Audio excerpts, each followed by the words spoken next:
Hello, welcome to another edition of That Millwall podcast.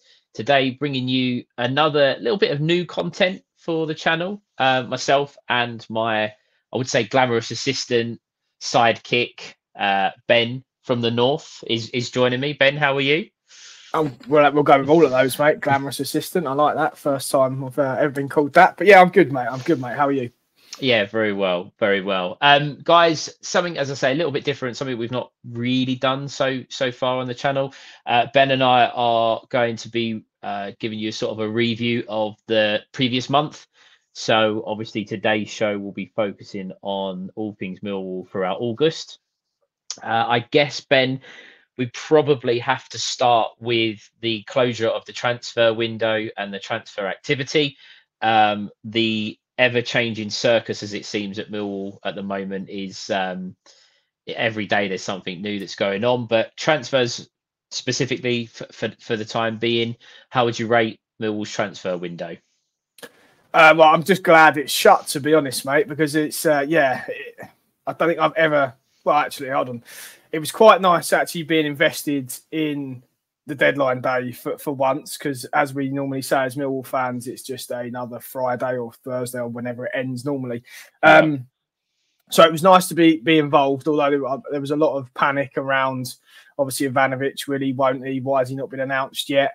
But yeah, look, generally just it's good that that's shut now, and we can kind of draw a line under the squad that we've got in terms of the players that we've got in, mate.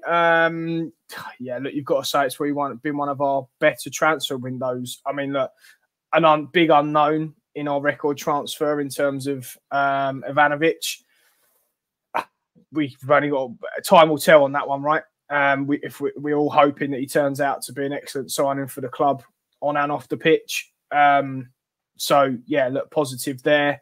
How would I rate it if I gave it out of 10? Let's go over 7, maybe 7.5. How about you, mate? What were your thoughts on the transfer window? I think if you'd have said to us at the beginning of the summer, this is where we'd end up, I think we might have been relatively happy. Obviously, losing Fleming no one would have probably been happy with that. I know the fee is obviously pretty good, so we have to take that into consideration. We do have the unknown in Ivanovic, so that does make it tricky. But if you just said at the end after the Swansea game that Japhet Tanganga would sign for the club permanently, Romain Esse would be tied down. I know that's not a transfer, but it's still business that the club have done during that spell. I think we'd have all snapped your hands off, especially with them last two. So 7.5 is probably right. We always want more, don't you? You'd always want another winger, another centre half. I think the defence is probably an area that maybe we'll touch on a bit later with the first few games. But overall, relatively happy. And as you say, it was nice to have a little bit of excitement on deadline day. Some not so good news, and obviously some better news later on in the show. But yeah, absolutely. And I think, look, just to touch upon the Fleming piece there, I've always been quite vocal about my acceptance, I suppose, of him leaving. It was a very good fee for the club in terms of the initial outlay versus what we got. Yes, we're going to miss his output on the pitch, clearly, and his professionalism off it. But look, we have to become a club that buys talent, improves talent, and then sells it on for a fee. That's just the way we have to be. That's the way that football, more than ever, it operates now. So yeah, look, it's one of those things. Sad to see him go, I guess. But look, Millwall moves on without Zian Fleming, and we've got hopefully a bright young talent in Mihailo Ivanovic, and yeah, couldn't be more excited about seeing him. Well, get fit. I wasn't going to say that then, but yeah, it's just excited to see him get fit and start for us. And yeah, as you say, mate, the Tanganga one, arguably our best transfer ever. There'll be arguments for that. I think in terms of importance to this team right now, and again, his sell-on value moving forwards, there would be arguments for me to say it could be our most needed and greatest transfer ever. Absolutely. And just for the benefit of you guys listening, we're recording this just in between sort of the international break. So the news has broken that that Ivanovic has now left the Serbian squad at time of recording. So yeah, the last couple of days have been: is he injured? Is he not? A Millwall line, a Serbia line. Was Harris right to say what he did? There's so many opinions on that. We're not really going to touch on that because it is more about the football. But whatever's happened, let's hope that just gets resolved. And if he is fit, great. If he's not, then we'll see him. As Ben said, we'll see him whenever he gets fit, and hopefully he can hit the ground running at that point.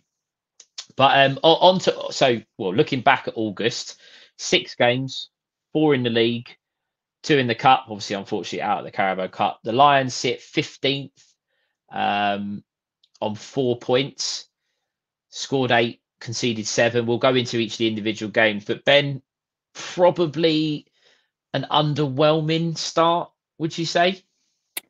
Well, I'd say that in sense of the points on the board, which I know some people are going to be like, well, that's all that matters. So what are you talking about, you idiot? But I think if you look at the first 2 games, quite easily could have been very, very different results. Very good win in the cup, very bad performance in the cup. Mm-hmm. Better performance away from home against Hull, and then a very good performance at home against Sheffield Wednesday. So there's been a lot going around social media and more in particular on Twitter about sort of where we're sitting now in big chances created, XG created, all that sort of thing. If you're into your stats, like we were just saying before we started recording, Stephen, like I am, then look, it's all trending in the right direction. A lot gets made or spoken about Harris's style of play. But I don't think many people can argue that there's been an improvement in that side of things. I mean, the Watford game, he said it in his interview, right? We probably could have won that game 2-3 times over the chances that we created and ultimately missed. And again, you look at Bristol City. I think now we've all said if Tanganga was probably in that side that day, would we go on to lose that? Probably not. So, look, underwhelming in terms of the points, yes, mate. But I think, look, certainly positives to take into, after the international break and moving forward. So, yeah, I'm not too downbeat. No, I think you're right. Points-wise, underwhelming. Performance-wise, perhaps, and maybe seeing a different type of Millwall, perhaps a little bit more. I think we've seen every type of Millwall, mate. Well, yeah. You've seen the real good, the real bad, and the real ugly. I think is the best way to describe the first 6 games. We'll start with Watford. Obviously, we invited Matty Sarkic's family to the game. The Watford fans as well, shout out to them. They held up a huge banner in the away end, paying their respects to him as well, which I thought was a nice touch from them. New goalkeeper, new expectations, and unfortunately, on the wrong end of the result. I think you said that Harris said that we could have won the game 2 or 3 times over. I'm not going to jump too much on the goalkeeper's back. We all know what happened on the day, but it probably was a case of if he'd have settled or had a little bit of time, a game beforehand, we probably don't concede the 3 goals, right? Yeah, we don't need to labour a point about what happens. It wasn't his best performance, and Jensen has since apologised, right, about his start. So fair play for him to come out and do that. Yeah, look, it's the only thing looking back now, just another disappointing big day for the club that you couldn't sort of pay your respects in the best possible way to that person, obviously John last year and Matty this year by winning the game, right? So that's probably the biggest negative out of it. But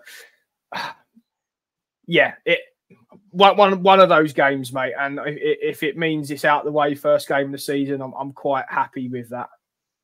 Yeah, I think so. And I think it as you said, it kind of paved the way, though, to show that we will create chances this season. We will have opportunities to score. It would just be a case of, do we have the right people on the end of those chances to tuck them away?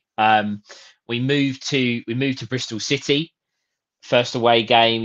Lots of fans travel to. Is it Ashton Gate still? Do they still call it Ashton Gate? It is. Yeah, all these grounds get called, they get sponsored and bought by something else, didn't they? But so Lions travel to Ashton Gate. bonkers, just bonkers, really, wasn't it? I'll let you start again. Go on. Yeah, again, we just said there we've seen every type of Mill, right? And that game probably epitomised it. Game was dead and buried, wasn't it? At 2-0 down. Never thought in a million years we were going to come back into it to then go 3-2 up. I thought, well, now there's only one winner because we're not going to let this go. And then, yeah, another mad 10 minutes. But I think the common denominator over the first two games, mate, was just how poor we were defensively and un-Millwall-like. Whether it be whether it be individual errors, it was just a catalogue of individual errors, really. And as we've already touched upon, I think if Jaffet was playing in that game, I don't see us conceding 4. But looking at the positives, we saw an excellent team goal with essays. We saw an unbelievable strike from Duncan Watmore. And it proved that we can go away from home and score 3 goals, which not very often we've been able to say in recent times. So, yeah, look, not a good result, but I think in that performance or glimpses in that performance, you could see a vast amount of attacking improvement. Yeah, and I think we should also remember, again, without touching too much on it, that we were still slap bang in the middle of the transfer window. We were waiting for players to come in. You know, there was a lot of talk about the striker position. You know, Macaulay Langstaff coming in. Was he fit? Was he not? Again, loads of things that have been going on. So Harris was still very vocal, shall we say, about his thoughts on the transfer window, and the club were obviously working hard behind the scenes. So I always thought that the transfer window should close before the season starts, personally, but you know, with the way the football schedule is, you can never really tell, can you? We will come back to the cup games. We'll do those sort of after the league. Obviously, the league takes a little bit of presence at the moment. So Hull away, another long trip for the travelling fans. I believe it was a 12:30 kickoff as well. Yep. So even better for the likes of Omar, who travelled, was up at silly o'clock in the morning. As you said, I think just before we sort of started on this little bit, a solid performance on the road. Perhaps should have taken all 3 points. At the time, I got a few pelters. I actually thought it was a good point, and I still believe that. I do think it was a good point. But as you said, Jaffet back, clean sheet. Yeah, 100% agree with you there, mate. Definitely a good point. I think Hull are a side that are going to improve throughout the year. Again, having brought more players in over the rest of the transfer window since we played them. A good point on the road. I think the key takeaway from that was Jensen sort of, I don't want to say coming out game, but he was excellent, right? Made some real crucial saves. You saw in there what we have got as a keeper and what we'd heard about last year from League One, right? So we won't go into too many negatives about his kicking because I'll be here all day talking about that. But look, yeah, it was an excellent game from Jensen. But I think more importantly for us, it was a clean sheet. And it was just a game that you thought Neil was going to set us up being really hard to beat in that game because we couldn't go there and end up conceding 3 again if we'd have lost 3-2. Do you know what I mean? So and he spoke about the balance, spoke about the fans wanting to be a bit more on the front foot, and obviously calls for that. But yeah, look, a good point away from home, a clean sheet away from home. I think I tweeted at the time, no point away from home in the Championship is a bad one, and I'll still stick by that. So yeah, good point, good clean sheet. I think as well, if memory serves me well, we had 3 really big chances. Sav, Bradshaw, and I want to say Jake Cooper. I think it was Coops with a header. Coops had it. Yeah, Coops had a header. Sav's one he should have definitely taken on his right foot. And we had Casper's sort of across the goal that just didn't fall for him, did it? It was like one of those, if it was an inch either way, he might have gotten the end of it. Yeah, and that gave I think positives that, as you say, whilst we probably look to be a little bit more solid, a little bit more resilient at the back, we still were able to create the big moments. They're not half chances. They were really good chances that we'd managed to create. Okay, it might have been, doesn't matter if it's from set pieces or whatever, but that it still showed that we aren't just going to sit maybe like a Southampton last year where we just pretty much sat on the edge of the box and let the other team have the ball. We did try to make something happen. And it was the first point of the season. I personally felt that we didn't want to go 3 games with no points. And I think Harris was probably of a similar opinion and thought we'll take a point. We could have probably pushed to win the game, but we'll come back to the Den with at least a point on the board. And the final league game, in all honesty, mate, I don't think we've probably seen as good a performance as that in a long time. 3 goals, 3 points, debut goal for Josh Coburn, and all in all, a team that I think a lot of people tipped to be pretty much around the top 6 in Sheffield Wednesday, a little bit maybe dark horses, made them look really ordinary. Yeah, I think that was the key for me, mate. I mean, excuse me, I was certainly one of those people that thought Sheffield Wednesday would be up there.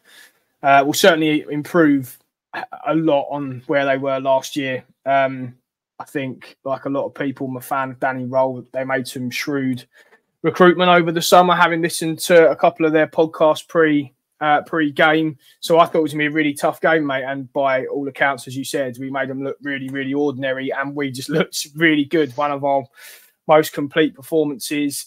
I think you can always tell when you speak to different people, and nearly everyone had a different man in the match. And that tells you just how good we were as a collective, right? Yeah. Played some good football. Just, as you said, just looked head and shoulders better than Sheffield Wednesday. And I didn't think I'd be sitting here saying that. So, look, couldn't have been happier with that performance, and obviously the 3 points. So, great result.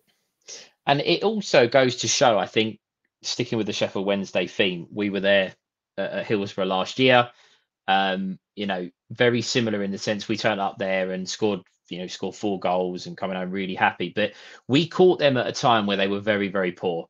And I think maybe a few of it, myself included, lost a little bit of sight of that we, on another day, they did create chances that day and they probably could have had a couple of goals themselves. Whereas take it to this year, 2 teams that perhaps would be looking for better than what they got last year, certainly in Sheffield Wednesday's case with their manager and that bubble of staying up last year. And this wasn't a Millwall side picking the bones of a team that's going to be fodder in this division. This was a Millwall side that taking it to the opposition and really saying we're going to win this game. And I think that's what Harris brings.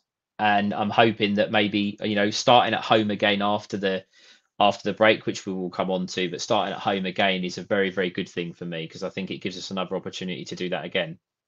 Yeah, absolutely, mate. And I think, again, just going back to that statement that he made about finding that balance, right? And it's that balance of keeping the Millwall way and the Millwallness in terms of being horrible at times and being hard to beat at times and defensively strong. But you've got to add quality to that in the right areas and higher up the pitch. And I think that's what we've really lacked at times over the last, few years, really, mate, isn't it? It's been creativity in the right areas. It's scoring enough goals. It's having the players that you're confident with. If they get one chance, they're going to score. So, as I say, it's finding that balance and having that element of both, of having a Millwall team that's going to be hard to beat, but then sprinkled with quality. And we probably haven't had that, dare I say, since Jed left, in a sense that we would always be hard to beat, but you would know Jed would turn up and do something. Now it seems like we've got a few match winners or potential match winners in this side. So, look, certainly trending in the right direction, mate, I'd say. Absolutely. And obviously we can't, unfortunately, go through without speaking about the Carabao Cup. Probably a trophy that most fans look at the draws and go, I'm not that interested, we don't care. But secretly, I think people would like to maybe, get through a couple of rounds and then get one of the big boys. It doesn't matter if they play the reserves. You always want to try and win the next game of football. Started at Portsmouth, few changes. First goal of the season for Romain Esse. Everything was moving in the right direction. Just a solid away win in the cup, right? Yeah, absolutely, mate. Pompey had obviously played Leeds game before away from home, got a good point, albeit they did get absolutely smashed and somehow scored 3 goals, but still a good point at Ellen Road. Just thought it was going to be a tough fixture down there. And yeah, look, yeah, really good away win, and just got legs into people that probably needed it as well. With Langstaff playing 70 odd minutes, you say SA's first goal of the season, clean sheet again.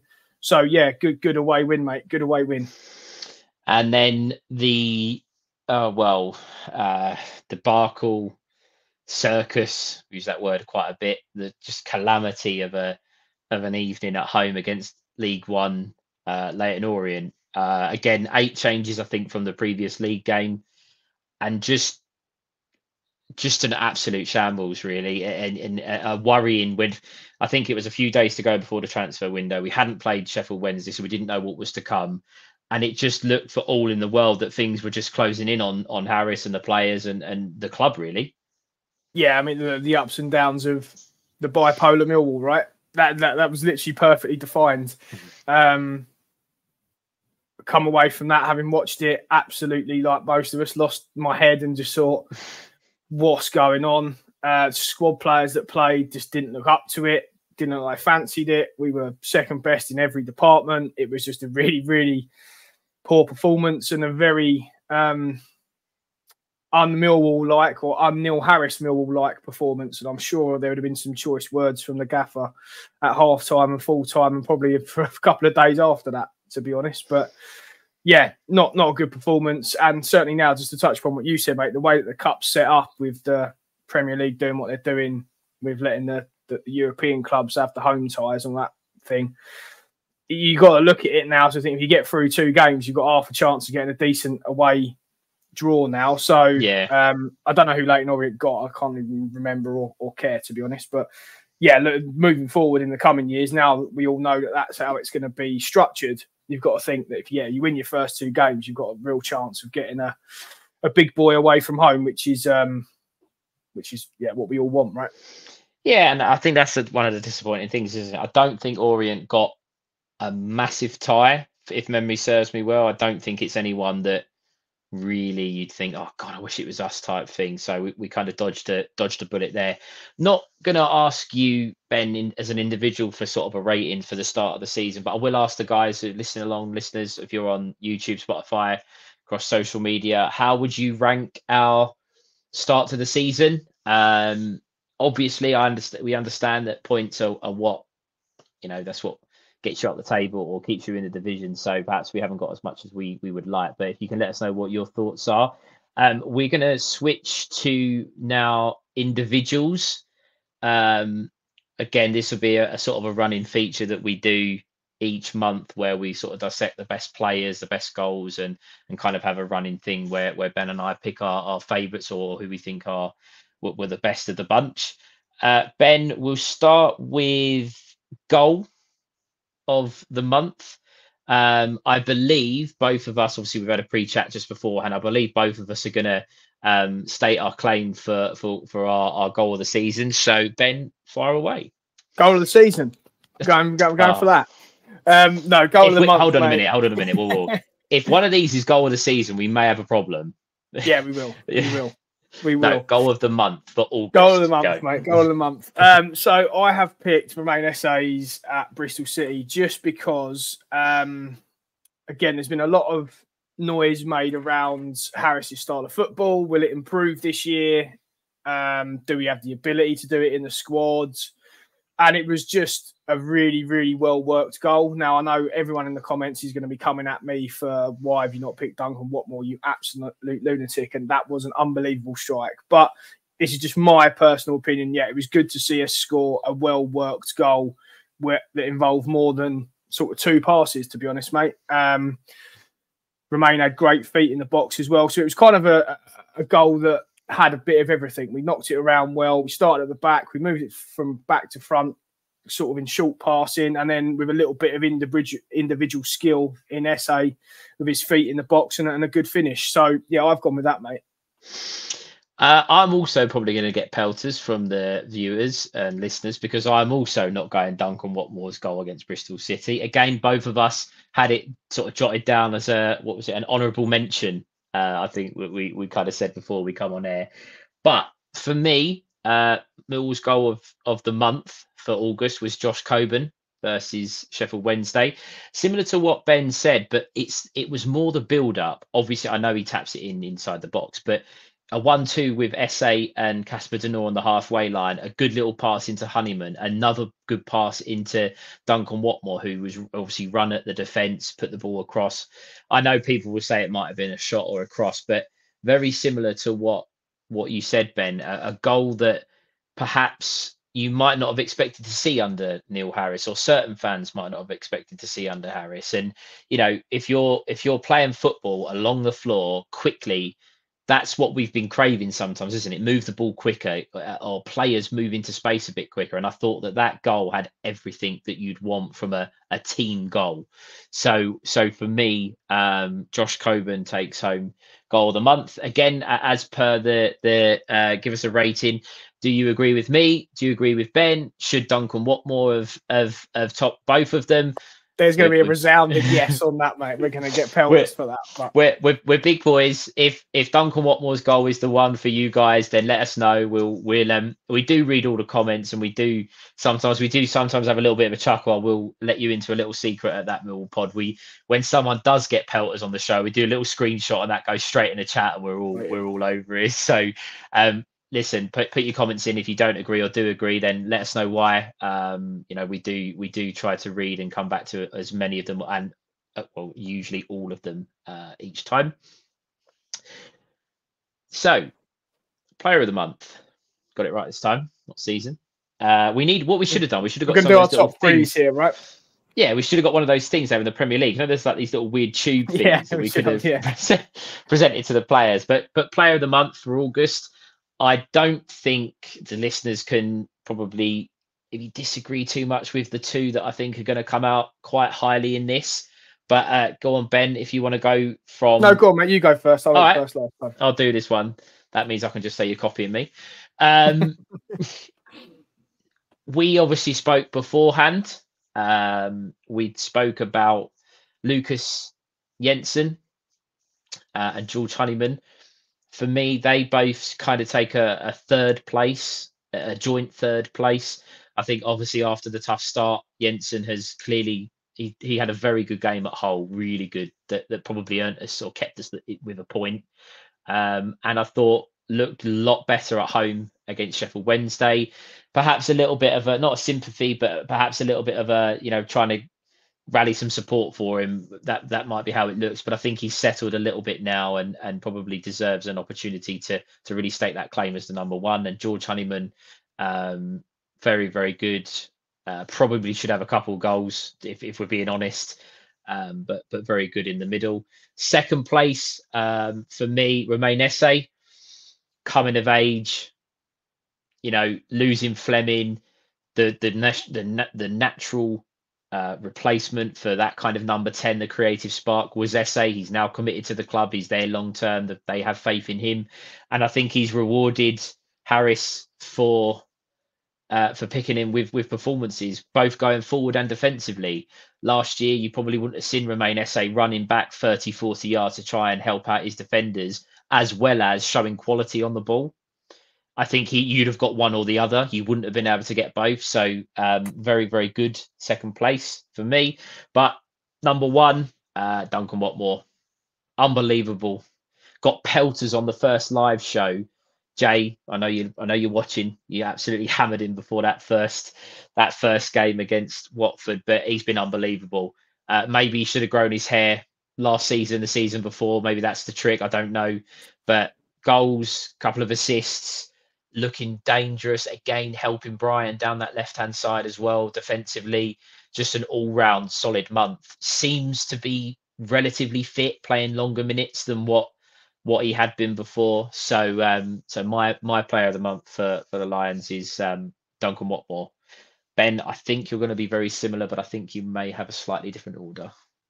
Yes, mate. But I think in terms of starting on the sort of joint third, I couldn't agree more on both of those two. Again, we spoke about it, right? But yeah, I wanted to include Jensen, as you said, he had an excellent performance at Hull. A lot of people kind of gunned him straight away and just wanted to, yeah, it's been good to see him bounce back in the right way. He issued that apology, didn't he, as I said earlier, about those performances. And yeah, look, hopefully now he's going to grow in confidence and stature as our number one.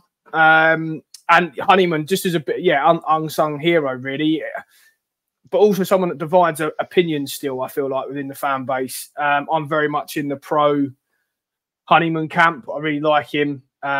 We talk about Millwall type players all the time, don't we? I think he just epitomises that in terms of his effort, work rate, and willingness to run for the badge. And as you said, probably should have had a couple of goals to his name. Second and the winner, I flipped him, mate. Ultimately, I think that Duncan Watmore, for me, someone I've been critical of. I didn't think he would have the ability to affect as many games as he has done at the start of this season. Ultimately, I just thought he'd become a bit part player for us. I thought he'd be injured. The injuries had kind of caught up with him in terms of Championship. And so, as I say, playing consecutive games, being a regular starter, regularly affecting games, I just didn't see it. So, fair play to him. He's been excellent for us over August. I hope it continues for him. Hopefully he can stay injury-free. I think the big test will be for him is how we manage him when we start having 2-3 games a week. Will he be able to do that? But as I say, look, hopefully it continues and hopefully he stays fit. And yeah, I've gone with SA as number one, mate. I think just purely from a point of view that Harris was very vocal about why SA wasn't starting, or youngsters in general, right, about why certain players weren't starting. And he said he wanted to see that they were doing the right things off the pitch, but more importantly, obviously, the right things on the pitch. And not only have we seen SA contribute higher up the pitch this year in the attacking areas, we've really seen what he's added to in his game defensively and not shirking that side of it. And I just think, as you said, he seems to have just grown as a football player. I think for me, SA, he's been brilliant. And he probably feels like he could have a couple more goals to his name. Obviously, one in the league, one in the cup. But yeah, for me, SA, again, long may it continue that form. And fantastic that he signed that contract extension as well. So, yeah, I think so. We're pretty similar players, mate. But for me, going with SA over Watmore. Yeah, and I certainly think there's argument for that. I think the club are seeing the pound signs every time he does something on the ball, aren't they? He's got that contract now. It's another $500,000, another $500,000. That's sort of, yeah. And the fans are like as well. We're doing the same thing. You're coming out of games and you're hearing people say, "Oh, well, he's added another couple of million onto his value today." So very, very good, both of them. Again, much like most of the show, do you agree, disagree? Should it have been Watmore? Should it have been SA? There's someone else maybe impressed you guys that we might have missed. There have been some other good maybe individual performances, but I think Ben and I have gone for a collective over all of the games. But let us know again if you disagree with us. It's absolutely fine. You know, I think we can take it a little bit, can't we, Ben? We know that it might be coming. But moving forward, so that's August really. That's August kind of discussed, done. The circus of the transfer window's closed. The squad is how it is. We have to attack at least now until January with what we got. Starting with 3 fixtures in September, all Saturdays, which is very interesting on your point on Duncan Watmore, that how we're going to manage him, and we'll come back to that very shortly. 3 fixtures, all Saturdays: Luton, QPR, and Preston. Ben, points prediction, how you think it's going to go, and what you're expecting from Millwall for the next 3 games. Yeah, so let's just break the games down first. So the Luton game is going to be an interesting one for me because they probably haven't started as well as they would have hoped. I've watched them a couple of times. They haven't been as strong as I perhaps thought they could be or would be this season. So that's going to be an interesting game for me. QPR, obviously, big game for both clubs. A fixture we all look out for when the fixture list comes out. So again, as we said going live, annoyingly they've started well, and it seems like their manager's quite good. So yeah, interesting to see how we get on against those guys. And now Preston have obviously got Paul Heckingbottom. It's a bit of a new manager bounce. I know they lost their last game, didn't they, to Oxford just before the international break. So a bit of a surprising result there. But yeah, that's going to be another tough fixture. But for me, I am going to go with, I've actually changed what I said before we go. So I'm going to go over a win and 2 draws. But I do think we'll go unbeaten in September. It's interesting, really, because looking at, I've got it on the screen here, just by me. QPR got 5 points. Preston have got 3 points. Luton have got 1 point. We've got 4 points. So we've been playing teams that when we get to them probably will be on similar points regardless of kind of what goes on anyway in different starts. Luton probably the most disappointed with the fact that they've only managed to pick up 1 point so far, obviously coming down from the Premier League. I think September, this is a month I personally think that we probably need to cash in a little bit. I think Preston, I know the new manager bounce, but again, probably a team that may have just missed the boat in terms of the playoffs the last couple of seasons. Luton obviously in different starts, so again you've got to try and cash in there. London derby with QPR, anything can happen, but it's only one fixture a week. It's Saturday, and this is where our squad can really sort of make the most of that and put everything into the performance because they have the recovery time to do it. We also have Ivanovic, who again we don't know. Nobody knows how long he's out for. It could be next week. It could be 8 weeks. It could be who knows. But again, it's a run of fixtures where we only miss him for these 3 games. Okay, it might be more, but it's not like we've got 6 games coming up. I'm gonna stick with what I said, on the basis it might be more that I'm hoping that we cash in rather than what might actually happen. But I'm going to go with the 7 points from the 3 games. I'm going to go with the point to at QPR because I do think that they're on a bit of a roll, which pains me to say, obviously, with being probably our only real London derby. But I think I'd be fairly happy with a point there, and a couple of wins against Luton and Preston. That's pretty much it really for this kind of review. Something a little bit different. I will say just before we do kind of like a little final piece, we did predict how many points that we would get in the first 5 games. Obviously we've still got the 5th league game to come. Ben, can you remember what you said? You even told me what I said before we come on, and I can't remember what I said, mate. Remind me. You said 8. I said 9.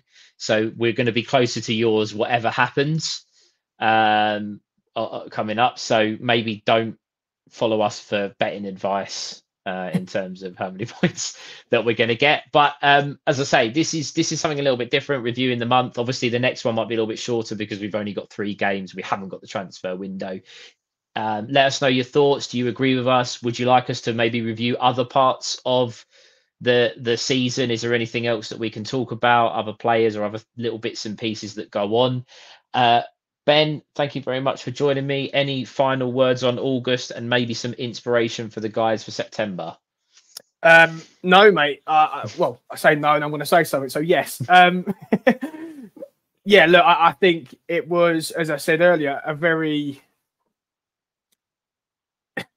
typical Millwall month was August, wasn't it? Ups, downs, left, rights, and just we had a bit of everything. I'm fully convinced we're winning the league now, going unbeaten from this point onwards after Sheffield Wednesday. Having watched us against Leyton Orient, I thought we were going to win the National League in 3 years' time. So, yeah, look, that's just what it is being a Millwall fan, right? But yeah, look, I think looking back, hopefully the players we brought in will start to prove worth. I'm excited by Coburn. I know he scored first game. I think his all-round performance it was a performance that we've been crying out for a long time in terms of that. Don't want to say target man because he had 4 more to his game than that, but the focal point up front. And then you add Ivanovic into that. Hopefully Langstaff gets up to speed. You're kind of looking at then you've got 3 potential starting centre forwards, right? So yeah, look, an exciting August, I would say, whichever way you look at it, results wise, transfer wise, all and everything else that's been going on around the club. It's been a bit of a whirlwind at the minute, isn't it? So yeah, that was August. And then looking forward, mate, as I say, I do think we've got a strong opportunity to go unbeaten. So, yeah, looking forward to September. Absolutely. I think August was the story of the star boy, the Ginger Messi, a Dutch exit, and an unknown Serbian. I think that's the best way we could describe that. And a indifferent Dane, if we include the goalkeeper, but he's moving in the right direction. September, I do agree. I think is a real opportunity for the club to cash in on some teams that have had indifferent starts as well. I believe both two of the games are at home, which gives us that little bit of an advantage that we've only got one away game this month, and some real optimism moving forward with some really encouraging performances and some good additions to the squad. Guys, as always, please like, subscribe, share, tell your mates, family members, whoever wants to listen to us ramble on. We'll very much appreciate it. If you want to get involved, obviously we've got a bunches page. We'll get that in the description. The guys, the fans, are still sort of talking about Millwall all the time.